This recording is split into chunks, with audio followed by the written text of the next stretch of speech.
Што мислите за целата оваа ситуација и зошто сте денеска повторно на протест? Дали ова повторно будење на заедничка Македонија? Не знам за заедничка, мислите на она идеја што се... Не, мислам дека не е тоа.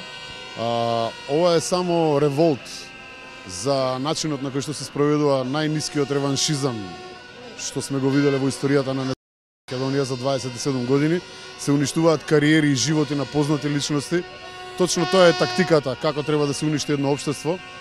Ова што се прави е, веќе реков, срамно, перверзно, болно, одвратно, ниско човечно, нехумано. И ова е најверојатно агенда која треба да се истурка. После ова не постои заедничка Македонија. Заедничка Македонија е минато. Македонија мислам дека ќе биде минато и натаму оди целата работа.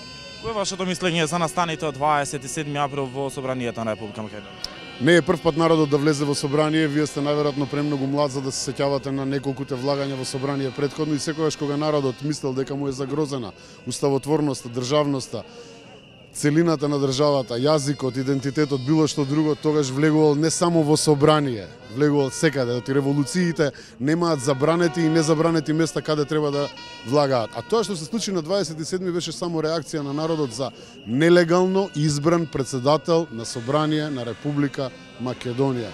Ништо повеќе. Го оправдувате ли целото условно кажано насилство врз пратениците, бидејќи имавме и повредени пратеници, имавме и повредени новинари на тој настан? Насилство не оправдувам во ниеден поглед, никакво.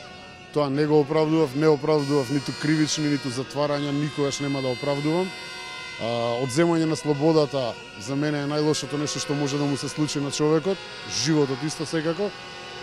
Верувам дека тоа сценарио ќе се расплетка и ќе се дознаат вистинските виновници. Оние што влегува во собрание, што се вечерва денеска приведени тука, не се тие кои тепа, не се тие кои крша, тоа го има и на снимките.